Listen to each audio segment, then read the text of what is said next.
कि वह एक राजा की पर्याय, फिर क्या बन गया, हाथी बन गया, और धर्म को प्राप्त करके वो हाथी वापस देव बन जाता है। धर्म का प्रभाव। तो जीवन में इस बात का ध्यान रखना है कि कल्याण करने में समर्थ अगर कोई है तो वो सिर्फ धर्म है। धर्म के अलावा जीव का कोई उद्धार नहीं कर सकता। कोई भी ऐसी कोई शक्ति नहीं है जो जीव का कल्याण कर दे सिवाय धर्म की शक्ति के। वो वहां देव बनता है और ये मुर्गा मर करके चौथे नरक में जाता है। ये चौथे नरक के दुख भोगता है और वो स्वर्ग के सुख भोगता है। अधर्म का फल और धर्म का फल। अब यह घटना जो है ना, एक घटना, ये जो सहचंद्र मुनि थे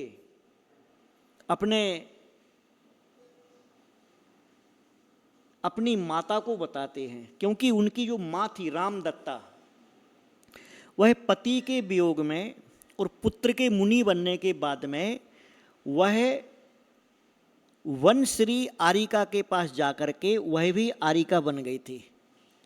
तो इनको सहचंद्र मुनि को जब मनः पर्याय ज्ञान हुआ, तो मनः पर्याय ज्ञान होने के बाद में इन मुनिराज की वंदना करने को उसकी माँ आई थी आरिका।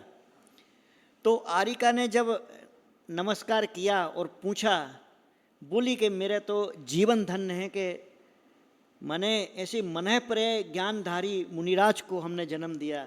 इस प्रकार का वह बोलती है। फिर वो बोलती है कि आपका दूसरा भाई पूर्णचंद्र, उसका क्या हाल चाल है। तो ये सहचंद्र मुनि एक कथा बताते हैं कि पिता का क्या हुआ। पिता हाथी बने, फिर पिता अभी स्वर्ग में गए। वो बताती है कि भाई तो जो है ना, भाई तो मस्त है अभी। पूर्णचंद्र जो है ना, उसको कोई धर्म अरम की नहीं पड़ी है। वो पूरा विषयों में लीन है और राज्य में तल्लीन है, विषय भोगों में लिप्त है। उसको कुछ नहीं मालूम कि धर्म क्या होता क्या होता। तो बोले क्या किया जाए। तो बोले तुम उसको जा कर के संबोधो। माँ को बोलता है, तुम वहाँ पे जाओ और उसको बोलो, और उसको ये बोलो एक कथा कि पिता का क्या हुआ है, और जिस पलंग पे तू सोता है,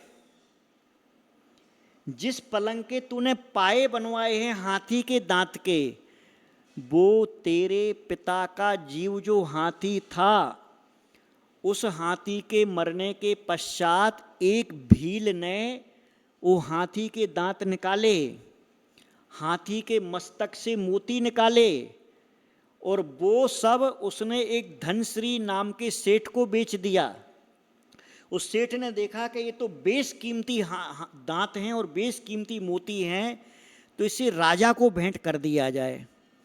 तो वो जाकर के राजा को भेंट करता है, और राजा, वो इतने बड़े और ऐसे विशाल दांत थे उसके, और ऐसे चमकते मोती थे कि वो पूर्णचंद्र हाथी के दांत के तो बनवाता है पाए अपने पलंग के, और मोतियों के बनवाता अपनी पत्नी का हार मोतियों का।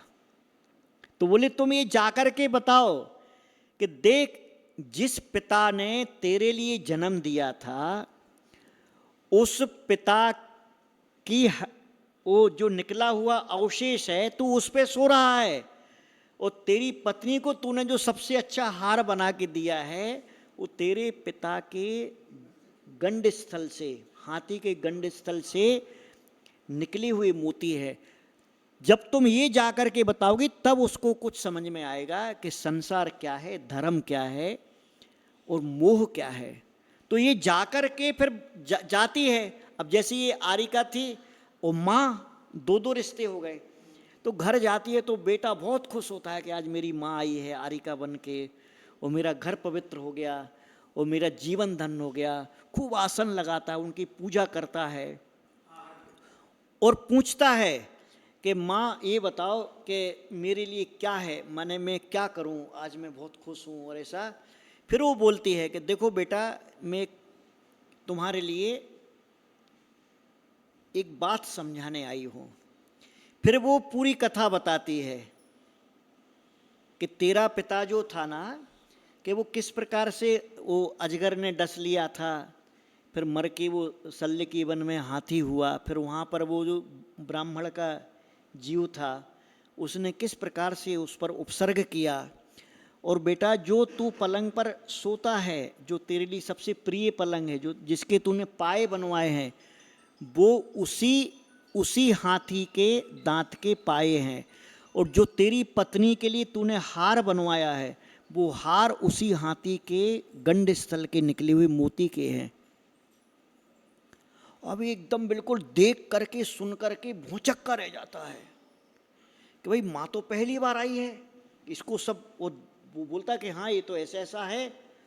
फिर इसको धर्म पर विश्वास होता, किसको? पूर्णचंद्र को पूरा धर्म पर विश्वास होता है कि देखो हमारा धर्म इतना महान है कि मेरी माँ ये सब बता रही है जो हम पहले कर चुके। फिर वो दांतों से लिपट के रोता है, फिर वो मोतियों से लिपट के वैसा उसकी पूजा करता है। मोह का काम है ना।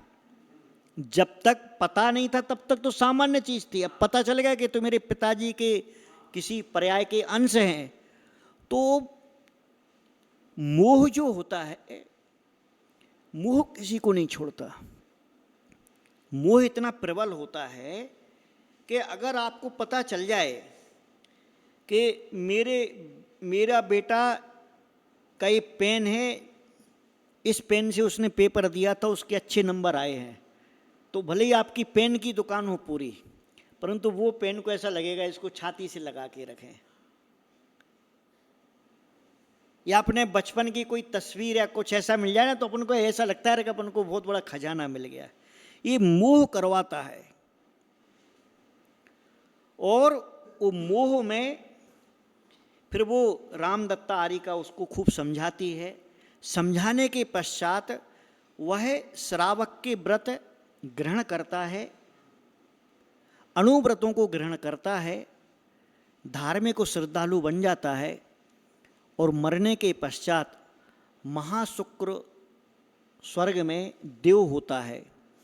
और ये जो रामदत्ता आर्यिका थी, यह भी अपने स्त्रीलिंग का छेद करके उसी महाशुक्र स्वर्ग में देव होती है।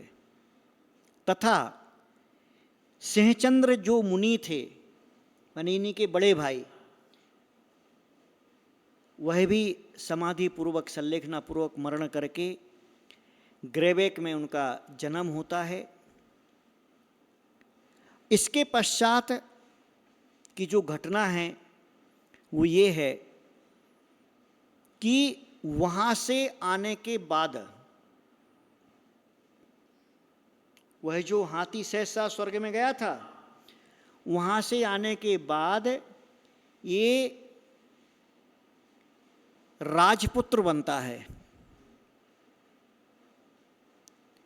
रश्मि बेग नाम का राजा बनता है और राजा बनने के पश्चात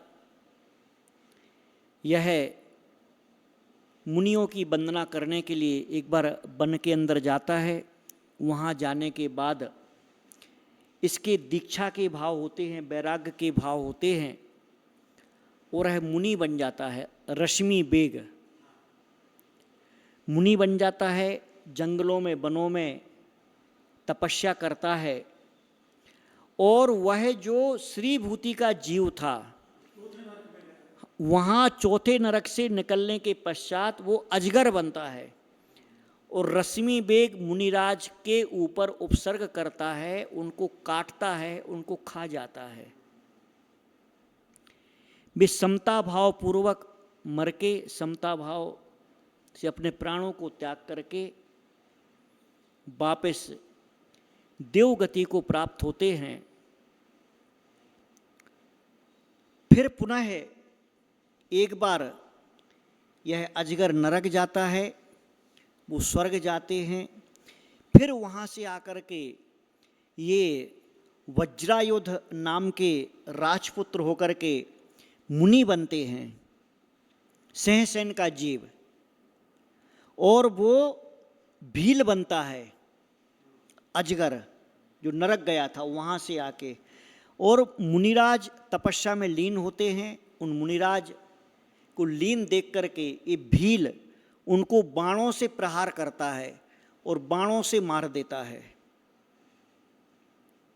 वह जो सहसेन का जीव था राजा का, वह उस अवस्था में अपने प्राणों को त्याग करके 33 सागर की आयु वाले सर्वार्थ सिद्धि में देव बनते हैं। और ये जो भील था ये 7वें नरक में 33 सागर की आयु वाला नारकी बनता है। बार बार अधर्म का फल, बार बार धर्म पर उपसर्ग का फल, बार बार धर्म को नष्ट करने का फल क्या होता है और धर्म के पालन का फल क्या होता है, यह कथा हमें सिखलाती है। और अब वो दिवाकर देव कहता है कि वो सर्वार्थ सिद्धि से आकर के ये बने संजयंत मुनि, और वो जो श्रीभूति का जीव था जो 7वें नरक गया था, वहाँ से निकल कर के अनेक पर्यायों में प्राप्त होकर के ये नदी के किनारे रहने वाले एक दंपत्ति के यहाँ कुतापसी हुआ।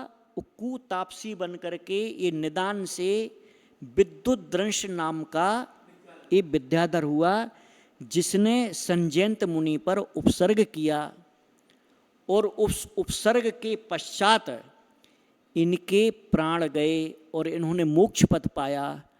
अतः इनका बैर आज का नहीं है, 4 भव का चला आया है। इस बात को समझ करके वह धर्मेंद्र उसे छोड़ देता है। तो इस प्रकार से यह संजयंत मुनि की कथा, कि संजयंत मुनि तो मोक्ष चले जाते हैं, जिसके पूर्व जन्मों के पिता थे धर्मेंद्र के। ये पूर्णचंद्र नाम का पुत्र था ना सहसेन का, जयंत, और जयंत बना कौन? धर्मेंद्र। तो ये जो कथानक है, ये कथा है, ये हमें ये सिखलाती है कि जो सच्चा धर्मात्मा होता है वह कितनी भी मुसीबत या कितनी भी भयंकर उपसर्ग आने पर अपने धर्म को नहीं छोड़ता है। और जो पापी है, दुराचारी है, राक्षसी प्रवृत्ति के लोग हैं, या जिनके मन राक्षसों जैसे हैं, जिनकी भावनाएं राक्षसों जैसी हैं, वे लोग हमेशा धर्म पर उपसर्ग करते रहते हैं और उन दुष्कर्मों का फल वो वैसा ही पाते हैं। और ये धर्मात्मा जो होता है, इस सत्कर्मों का फल अच्छी देव गतियों में राजा आदि के पदों को पा करके अच्छे सुखोभोग को पाता है। अतः जीवन में हमेशा धर्मात्मा बनने की कोशिश करना चाहिए और पाप और दुराचार, राक्षसी प्रवृत्ति से बचने की कोशिश जरूर करना चाहिए। देखिए कि वह एक राजा की पर्याय फिर क्या बन गया? हाथी बन गया, और धर्म को प्राप्त करके वो हाथी वापस देव बन जाता है। धर्म का प्रभाव। तो जीवन में इस बात का ध्यान रखना है कि कल्याण करने में समर्थ अगर कोई है तो वो सिर्फ धर्म है। धर्म के अलावा जीव का कोई उद्धार नहीं कर सकता, कोई भी।